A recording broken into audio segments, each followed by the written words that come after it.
Eneo la Nyanza, hatuwezi tukasema kwamba sasa lina kiongozi, amekuwa ni kiongozi wa Nyanza. Hivyo viongozi wale ambao wamekuwa labda wakiwa wanamfuata Raila Odinga sana na hawajaenda kinyume na matarajio ya Raila Odinga, sasa kama wamekuwa kimtegemea sana kisiasa, itabidi waanze kujipanga afresh upya. Kujua kama unanuia kuwania kiti chochote mwaka 2027, itabidi uanze sasa kujipanga utafuata mwelekeo upi.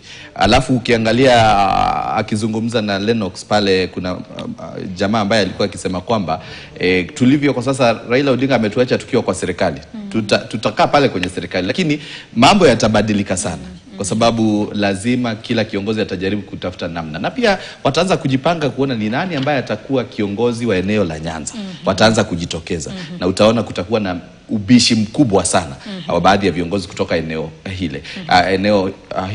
hilo la Nyanza. Alafu pia maeneo mengine pia ataanza kujipanga namna tofauti, kwa sababu walikuwa labda wamekaa kando kidogo wakisema Raila Odinga atakuwa na usemi kwenye uchaguzi wa mwaka 2027. Sasa labda kifo chake tu ndio kina usemi sasa wa mwaka 2027.